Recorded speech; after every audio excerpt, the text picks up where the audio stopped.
ఉత్తమమైనదే. మన జీవితాలలో ఒక్కొక్కరికి ఒక్కొక్క రీతిలో అత్యంత ముఖ్యమైనటువంటివి, ఉత్తమమైనటువంటివి ఎన్నో ఉంటాయి.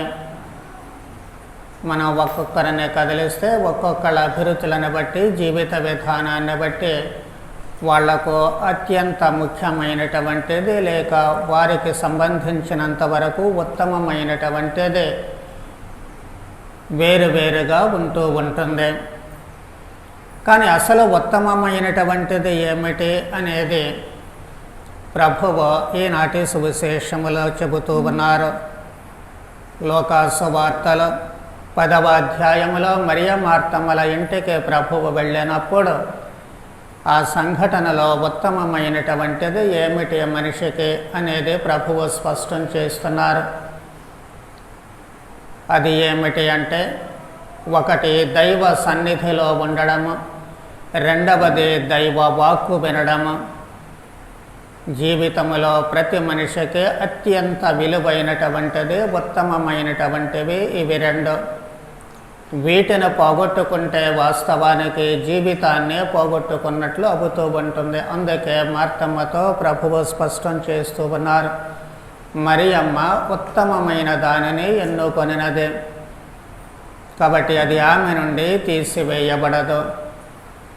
మనము ఆ సందర్భాన్ని కొంచెము విపులీకరంగా అర్థం చేసుకోవడానికి ప్రయత్నం చేసినట్లయితే, మార్తమ్మ ప్రభువుకి ఆతిథ్యం ఇవ్వడానికి చాలా ఆతురత పడుతూ ఉంటుంది.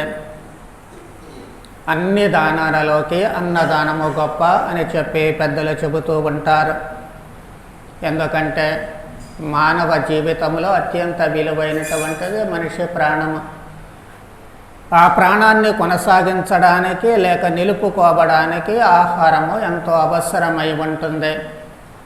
అందుకే అన్ని దానాలలోకి అన్నదానము గొప్ప అని చెప్పి అక్కడ పెద్దలు చెబుతూ ఉన్నారు. అలాగే ప్రభువు కూడా మరి అనేకమైనటువంటి సందర్భాలలో దానిని స్పష్టం చేయడం జరుగుతూ ఉంటుంది. పూర్వ నిబంధన కాలంలో కూడా మనము ద్వితీయోపదేశ కాండాన్ని పరిశీలించినట్లయితే 9వ అధ్యాయము 18, 19 వచనములలో ఇలా చెప్పబడుతూ ఉంటుంది, అనాథ శిశువులకు, విధవలకు న్యాయము జరిగించను, పరదేశులను ఆదరించి వారికి కూడు గుడ్డ దయచేయను, కనుక మీరు పరదేశులను ప్రేమింపడం. కాబట్టి దేవుడే స్వయముగా ఈ ఆహారానికి ఎంతటి లేక ఆతిథ్యానికి ఎంతటి విలువ ఇస్తున్నారు అనేది స్పష్టమవుతూ ఉంటుంది. మరికొన్ని సంఘటనలను మనము గమనించినట్లయితే, ఆదికాండము 18వ అధ్యాయము 3, 5 వచనాలలో అబ్రహాము తన ఇంటి ముందు కూర్చున్నప్పుడు మధ్యాహ్నపు వేళ 3 ఆగంతకులు అటు నుంచి వెళ్ళిపోతూ ఉంటే వాళ్ళని పిలుస్తూ ఉన్నాడు. ఆయన ఏం చెబుతూ ఉన్నాడు, ఈ దాసుడు మీ కృపకు పాత్రుడైనచో మా ఇంటిని సందర్శింపడం, ఇతని సేవలు అంగీకరింపడం, నీరు తెచ్చేదను, కాళ్ళు చేతులు కడుగుకొనడు, చెట్ల క్రింద అలసట తీర్చుకొనడు, ఆహారము తెచ్చేదను, ఇంత తిని ప్రాణములో కుదుట పడినట్లు చేసుకొనడు, తరువాత మీ దారిన మీరు పోవచ్చును. చాలా అద్భుతమైనటువంటి మాటలు. ఆయన ఏదో ఇంటి ముందు కూర్చున్నాడు, దారిన పోతూ ఉన్నారు. వాళ్ళతో తనకేం పని లేదు, వాళ్ళేమీ మాకు ఆకలి అవుతుందని అడగలేదు. కానీ ఆయన ఎంతో వినయముతో మీ దాసుడు అని చెప్పి తనను సంబోధించుకుంటూ వాళ్లను తన ఆతిథ్యాన్ని స్వీకరించమని అక్కడ ఆహ్వానిస్తూ ఉన్నాడు. అంటే వాళ్ళ జీవితంలో ఆతిథ్యానికి ఎంతటి ప్రాధాన్యత ఇస్తున్నారు అనేటువంటిది స్పష్టమవుతూ ఉంటుంది. మళ్ళీ 18వ అధ్యాయంలోనే 13, 14 వచనాలు మనము గమనించినట్లయితే, ఆ ఆగంతుకులో కేవలము వాళ్ళ ఆతిథ్యాన్ని తిని వెళ్ళిపోలే, ఒక దైవ వరాన్ని కూడా ప్రసాదిస్తూ ఉన్నారు. ఏమిటి ఆ వరము?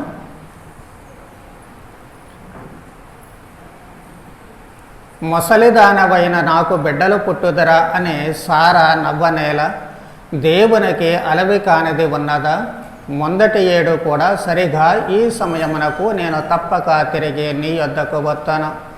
సారాకు కొడుకు పుట్టాను. చాలా చక్కగా వాళ్ళు భోజనం చేసి తృప్తి పొందిన తర్వాత వారి దారిని వెళ్ళిపోవాలి, కానీ దీవించారు నీకు పిల్లలు పుడతారని. వాళ్ళేమో పండు ముదసలి వాళ్ళు. ఆ మాట విని సారా పక్కున నవ్వేస్తూ ఉంటుంది.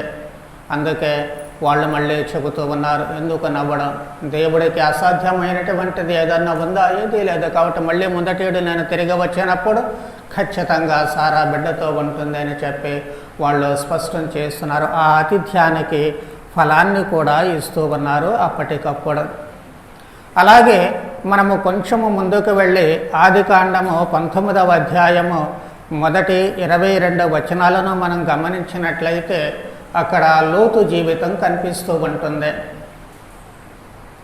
లోతు అతిథులకు ఆయన ఆశ్రయం ఇస్తూ ఉన్నాడు. మరి ఆనాటి ప్రజలు మరీ పాపాత్ములే కాబట్టి సొదొమ గొమొర్రా పట్టణాలను ప్రభువుకు దేవుడు అక్కడ నాశనం చేస్తూ ఉన్నారు. మరి ఆ సొదొమ గొమొర్రాలో ఉండేటువంటి ఆ లోతు నీతిమంతుడు కాబట్టి ఆ వచ్చినటువంటి వాళ్ళని ఇంట్లో ఆతిథ్యం ఇచ్చాడు. వాళ్ళు మరీ దిగజారినటువంటి స్థితిలో ఉన్నారు కాబట్టి తమ వాంఛల కోసము ఆ వచ్చినటువంటి ఆగంతుకులను ఇవ్వమని అడుగుతూ ఉన్నారు. కానీ లోతు మాత్రం నేను ఇవ్వను అని చెబుతూ ఉన్నాడు. వాళ్ళేమో నీచమైనటువంటి పనులకు వాడుకోవడానికి ఎవరో క్రొత్తగా వచ్చినటువంటి వాళ్ళని అడుగుతూ ఉన్నారు. అంటే వాళ్ళ జీవితాలు ఎంత అధ్వాన్నంగా తయారయ్యాయో అర్థమవుతూ ఉంటుంది. కానీ లోతు అక్కడ కూడా చాలా గొప్పగా చెబుతూ ఉన్నాడు. ఏమంటూ ఉన్నాడు, ఆయన తన కన్యలైనటువంటి 2 కుమార్తెలు ఉన్నారు. ఇదిగో మీకు ఆ అతిథులను ఇవ్వను, ఆ పురుషులను ఇవ్వను, కానీ నా కుమార్తెలు ఉన్నారు 2, వాళ్ళు ఇంకా కన్యలే, కావాలంటే వాళ్ళని తీసుకెళ్ళి మీ ఇష్టం వచ్చినట్లు చేసుకోండి అంటూ ఉన్నారు. కన్న తండ్రి తన కూతుళ్లను వాళ్లకు బలి ఇవ్వడానికి సిద్ధపడుతూ ఉన్నాడు. ఆ వచ్చినటువంటి వాళ్ళు ముఖం తెలియదు, తమకు చుట్టాలు కాదు, బంధువులు కాదు, కానీ అలాంటి వాళ్ళ కోసము తన స్వంత కూతుర్ల కడుపున పుట్టినటువంటి కూతుర్లు, ఎదిగినటువంటి కూతుర్లు, వాళ్లను బలివ్వడానికి ఆయన సిద్ధపడుతూ ఉన్నాడు. ఆయన చూపినటువంటి ఆ త్యాగము ఊరికే పోయిందా, పోలేదు.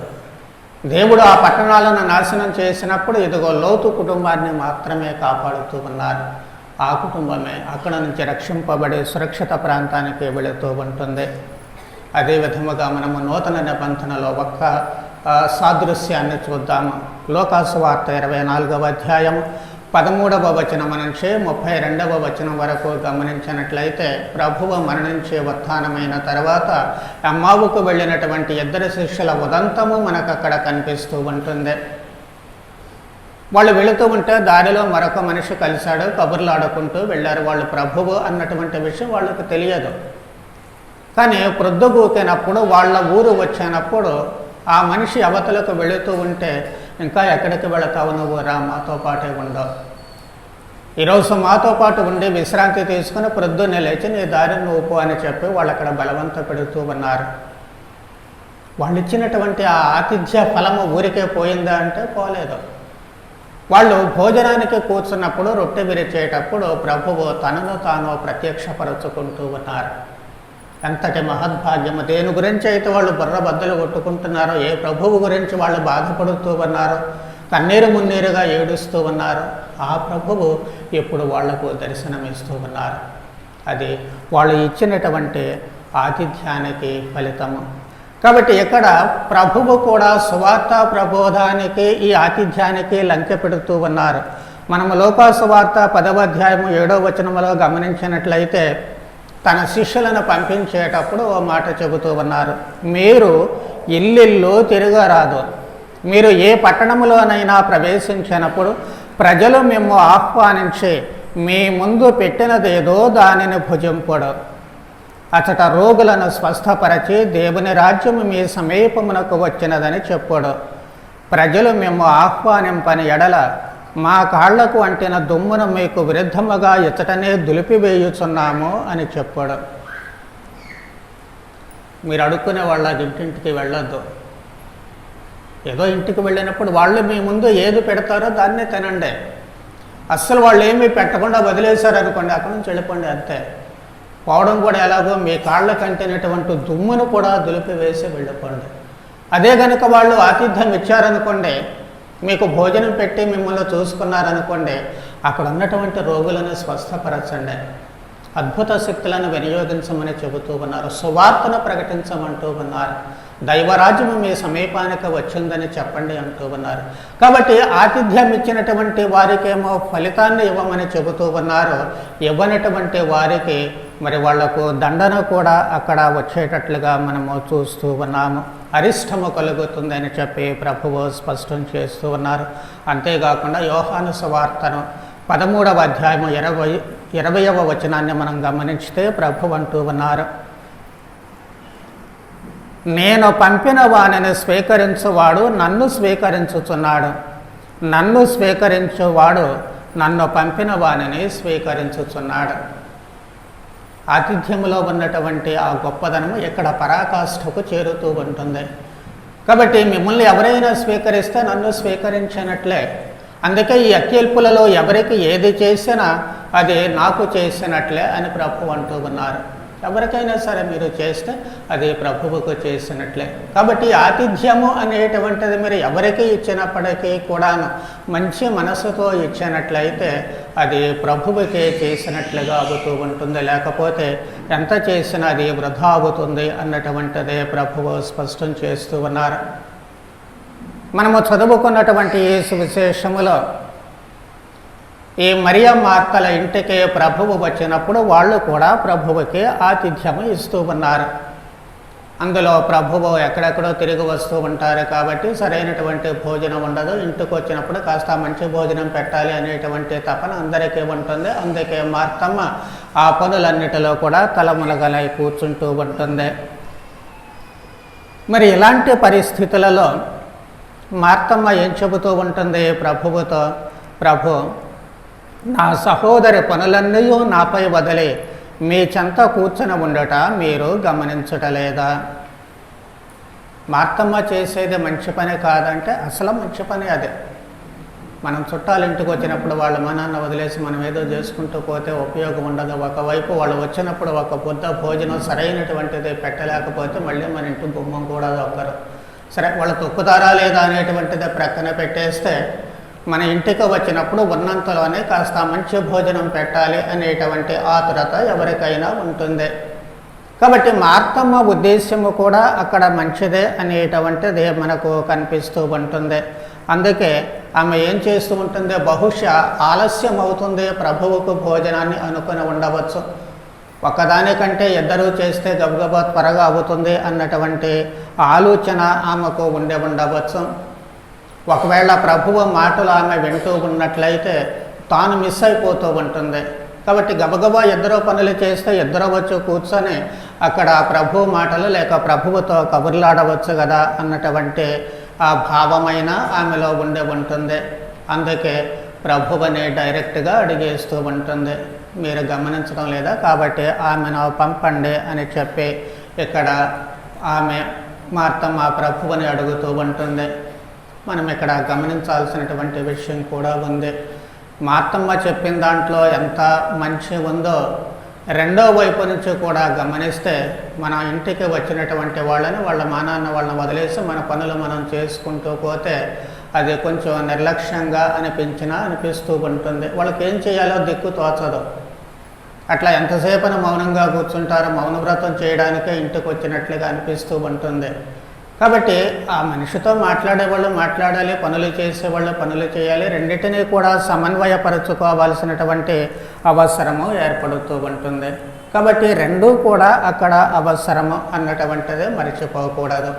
కానీ ప్రభువు ఇక్కడ చెప్పినటువంటి మాటలు కొంచెము కనువిప్పు కలిగేలా ఉంటూ ఉన్నాయి. ఏం చెబుతూ ఉన్నారు, మార్తమ్మ మార్తమ్మ నీవు ఎన్నో పనులను గురించి ఆతృత పడుతున్నావు, కానీ అవసరమైనటువంటిది ఒక్కటే, మరియమ్మ ఉత్తమమైన దానిని ఎన్నుకున్నది.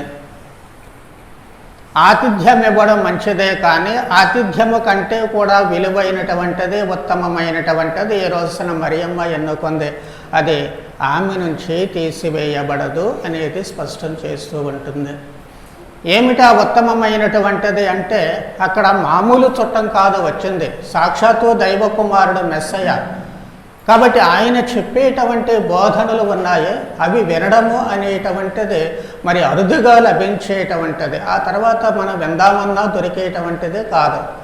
కాబట్టి అలాంటి పరిస్థితులలో మరియమ్మ ఏం చేసింది, ప్రభువు దగ్గర కూర్చొని ప్రభువు చేసేటువంటి ఆ బోధనలో వింటూ ఉంటుంది. రెండవది ప్రభువు సన్నిధి, అవకాశాన్ని వినియోగించుకొని ప్రభువు ఏది ఉత్తమమైనటువంటిది అనేది స్పష్టం చేస్తూ ఉన్నారు. ప్రారంభంలో అనుకున్నట్లు ఒకటి దైవ సన్నిధిలో ఉండడము, రెండవది ఆ దేవుని యొక్క వాక్కులు వినడము. అందుకే కీర్తనకారుడు ఏం చెబుతూ ఉన్నాడు, 84వ కీర్తన 4వ వచనములో చెప్పబడుతూ ఉంది, నీ మందిరమున వసించుచు ఎల్లవేళలో నిన్ను స్తుతించువారు ధన్యులు. దైవ సన్నిధిలో ఉండడం, మనం దాన్ని మర్చిపోతూ ఉంటాము చాలాసార్లు. ఇంకా 84వ కీర్తన 10వ వచనములో చెప్పబడుతూ ఉంది, అన్యుల ఎండ్లలో 1000 నాళ్ళు గడిపిన దానికంటే నీ మందిరమున ఒక్కరోజు వసించుట మేలు. మళ్ళీ 23వ కీర్తన 6వ అధ్యాయము మనము గమనించినట్లయితే అక్కడ ఈ భక్తుడు దైవ మందిరములో ఉండడానికి ఉబలాట పడుతూ ఉన్నట్లుగా మనకు అక్కడ స్పష్టం చేయబడుతూ ఉంటుంది. ఎందుకు దైవ మందిరములో ఉండాలి, దేవుని వద్దకు ఎందుకు రావాలి, దైవ సన్నిధిలో ఎందుకు ఉండాలి అంటే అత్యంత ముఖ్యమైనటువంటిది అక్కడ నుంచి మనకు వచ్చేటువంటి బోధన. ప్రభు, నీ కట్టడల భావమును నాకు విశదీకరింపము, నీ ధర్మశాస్త్రమును నాకు బోధించమా. కీర్తనలో 119వ కీర్తనలో చెప్పబడుతూ ఉంటుంది. మనం దేవుణ్ణి అడగాలి ఉపదేశము. దైవ మందిరంలో ఆ ఉపదేశము మనకు వస్తూ ఉంటుంది. అక్కడ ఉండేటువంటిది మనిషి అయినప్పటికీ, బోధించేటువంటిది మనిషి అయినప్పటికీ ప్రభు ఏం చెబుతూ ఉన్నారు, మీరు ఏం మాట్లాడాలో అని చెప్పి మీరు కంగారు పడాల్సినటువంటి అవసరం లేదు. పవిత్రాత్మ మీకు చెబుతూ ఉంటారు ఏం చెప్పాలి అనేటువంటిది. కాబట్టి దైవ ప్రేరణ చేత ఇక్కడ బోధన గావింపబడుతూ ఉంటుంది. కాబట్టి మనము దేవాలయానికి రావడానికి, అక్కడ ఆ బోధనలు వినడానికి మనము కుతూహలాన్ని చూపించాలి, ప్రాధాన్యత ఇవ్వాలి. ఆదివారాలలో, అప్పు పండుగలలో శరీర కష్టమైన పనులు చేయక నిండ పూజ కనుదవుగా కని చెప్పి శ్రీసభ చట్టం ఉంది. కానీ ఎందుకు ఆ చట్టం చేసిందంటే కారణం ఇదే, దైవ సన్నిధిలో ఉండడం ముఖ్యం. నువ్వు దైవ సన్నిధిలోనికి రావాలి. మనకు ఆ రోజే బోల్డైన పనులు వస్తూ ఉంటాయి. ఈ రోజుల్లో పిల్లల దగ్గర నచ్చే ఏమిటి అంటే ట్యూషన్కి వెళ్తున్నారు ఫాదర్ అంటారు. ఇవి పంపకూడదు ట్యూషన్స్కి. ఆ రోజున దైవ సన్నిధికి రావాలి, దైవ జ్ఞానం వాళ్ళకు కావాలి. 24 గంటల పొద్దున్న లేస్తూ 6 గంటల నుంచి రాత్రి 9 వరకు వాళ్ళని రుద్ది చదువంటే అసలు చదువంటే ఏంటో రాకుండా పోతుంది ఈ రోజుల. కారణం ఏంటంటే ఇదే, వాళ్లకు అన్ని రకాలైనటువంటి ఎదుగుదల ఉండాలి. వాటిలో ముఖ్యమైనటువంటిదే దైవజ్ఞానము. ఈ దైవజ్ఞానములో ఎదగకపోతే నువ్వు 6 గంటల నుంచి 24 గంటల రుద్దిన కానీ వాళ్ళ బుర్రల్లో ఒక్కటి కూడా ఉండదు. అందుకే పూర్వకాలపు చదువులకి ఏ చదువులకి ఎంత తేడా ఎందుకు కనిపిస్తుంది ఆ విజ్ఞానములో అంటే ఇదే కారణం. ప్రతిదానికి ఇప్పుడు మనం యంత్రాలను ఉపయోగించుకుంటున్నాము, ఎందుకంటే మన బుర్రకు పనిచేయదు. ఇక 4 రోజులు పోతే ఈ బుర్రకు ఇంత కూడా పని చేయదు. 2 రెళ్ళు అంతారా నాయన అంటే క్యాలిక్యులేటర్ కావాలి, లేకపోతే 4 అని చెప్పడం జాత కాదు ఈ రోజుల్లో. అంతగా మన విద్య పోతూ ఉంటుంది. ఎందుకు అంతగా పోతూ ఉంటుందంటే కారణం ఇదే, మనం దేవుణ్ణి వదిలేస్తున్నాము, ఏదేదో పట్టుకుని వేలాడుతూ ఉన్నాము. కానీ ఆదివారం రోజు ఖచ్చితంగా దేవాలయానికి రావాలి. ఎలాంటి పనులైనా సరే వాటిని పోస్ట్ పోని మరీ ఖచ్చితమైనటువంటి పనులంటే అది వేరే విషయం. కానీ సాధారణ పనులన్నిటినీ కూడా ప్రక్కన పెట్టి ఇదిగో దైవ సన్నిధిలోనికి రావాలి. ఆ మనసు దేవుడితో ఏకం కావాలి. మనము అక్కడ ఆ దైవత్వాన్ని ఆస్వాదించాలి. మనసు ప్రశాంతత చేకూరుతూ ఉంటుంది. అప్పుడు వెళ్ళి మన పనులు చేసుకోవచ్చు. కాబట్టి ఈ రకంగా పిల్లలకేమో ట్యూషన్లని ఎగ్గొట్టి ఇటు క్యాటగిజం క్లాసులకి పంపరు, పెద్దవాళ్ళేమో ఇంకేదేదో పనులని చెప్పి దానికి దీనికి పోతూ ఉంటారు. యువకులకి ఇంకా వాళ్ళకు వేరే వేరే పనులు ఉంటూ ఉంటాయి. ఇలా ప్రతి వాళ్ళు ఏదో ఒక వంక పెట్టుకుని దేవాలయాన్ని వదిలి వెళ్ళిపోతే చివరకు దేవుడే మనలో నుంచి వెళ్ళిపోయే ప్రమాదం ఏర్పడుతుంది, మర్చిపోకూడదు. రెండవది బోధనలు ఎక్కడ మరియమ్మ ప్రభువు దగ్గర అంతగా కూర్చొని ఎందుకో ప్రభువు బోధనలు వింటూ ఉంది. మరి ప్రతిసారి వినడానికి అవకాశం ఉండకపోవచ్చు. ప్రభువు చెప్పేటువంటి మాటల కాలక్షేపపు కబుర్లు కాదు, చెట్ల కింద మనం కూర్చొని మాట్లాడుకునేవి కాదు, 4 రోడ్ల కూడల్లో కూర్చొని మనం మాట్లాడుకునేవి కాదు, ఇళ్ల ముందు అరుగుల మీద కూర్చొని పిచ్చాపాటి మాట్లాడుకునేటువంటివి కాదు. ప్రభువు నోట వెలువడేటువంటి పసిడి పలుకులవి ఎంతో ముఖ్యమైనటువంటివి, ఉత్తమమైనటువంటివి, మన జీవితాలను మార్చివేసేటువంటివి. అందుకే మరియమ్మ అతుక్కుపోయి కూర్చుంది. ప్రభువుకి భోజనం పెట్టాలి అన్న జ్ఞానాన్ని కూడా మరచిపోయి ప్రభువుని అంటుకొని కూర్చుంది. కారణము అదే, ఆ వాక్కు వినడానికి, దేవుని వాక్కు వినడానికి మనము ఆసక్తి చూపాలి. ఎందుకంటే ఇప్పుడు అందరూ బైబిల్ చదువుకోవచ్చు, అందరికీ జ్ఞానం ఉంది, చదువుకోవచ్చు, కానీ అన్నీ పూర్తిగా అర్థం అవుతాయంటే అర్థం కాదు. నాకే ఎప్పటికీ 33 ఏళ్ల నుంచి బోధిస్తూ ఉన్నప్పటికీ కూడాను చాలా విషయాలు ఇప్పుడే నేను అర్థం చేసుకున్నట్లుగా అనిపిస్తూ ఉంటుంది. మరి అలాంటప్పుడు సాధారణ మనుషులకి మరింత ఎక్కువగా ఉంటుంది. ఎవరో ఒకరు చెప్పాలి. ఆ చెప్పేది ఎవరో ఇక్కడ మనకు గురువు చెబుతారు. గురువు ఎప్పుడూ కూడా మనకు ఏం బోధించాలి, ఎలా బోధించాలని ఆలోచిస్తూ ఉంటారు. కాబట్టి ఇక్కడ మనకు అవసరమైనటువంటి రీతిలో ఆయన బోధిస్తారు. ఆ బోధన మనము వినకపోతే మన జీవితాలను మలచుకోవడానికి అవకాశం మనం చేజేతులా చేజార్చుకున్నట్లు అవుతుంది. మన జీవితాలను దేవుని వైపుకు నడిపించుకునేటువంటి మార్గాన్ని మనం చేజేతులో పోగొట్టుకున్నట్లు అవుతూ ఉంటుంది.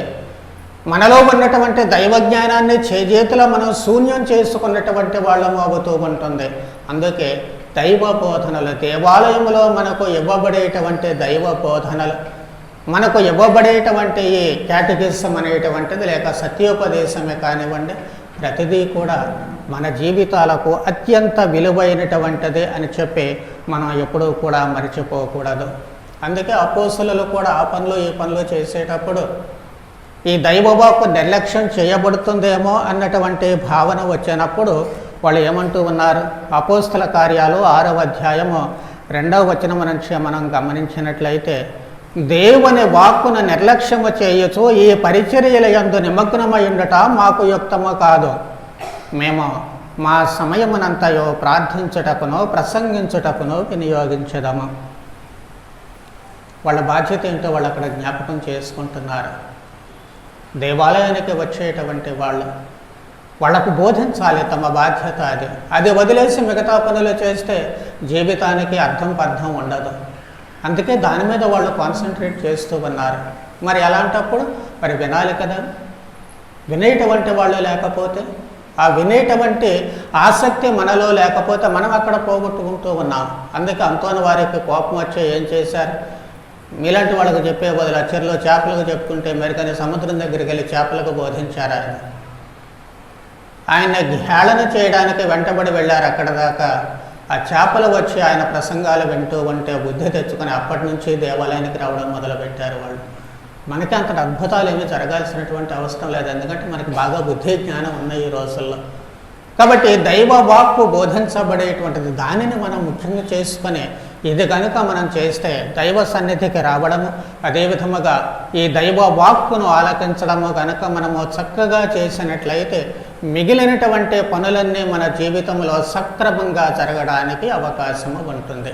ఇవి లేకపోతే మన జీవితాలకు పునాదులు మనమే కూల్చుకున్నట్లు అవుతుంది. లేకపోతే పునాదులు లేకుండా మనం ఇల్లు కట్టుకున్నటువంటి వాళ్ళము అవుతూ ఉంటాము. అందుకు ముఖ్యమైనటువంటివి పునాదులు ఇవి. కాబట్టి వీటిని మనము ఉత్తమమైనటువంటిదిగా మన జీవితంలో ఎంచుకోవడానికి ప్రయత్నం చేయాలి.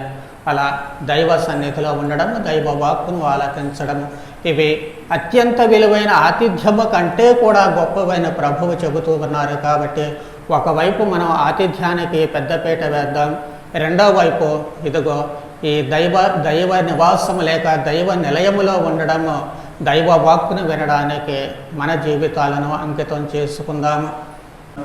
పితా పుత్ర పవిత్రాత్మనామమున. దేవుడు మిమ్ము మీ కుటుంబములను దీవించుదరగాక.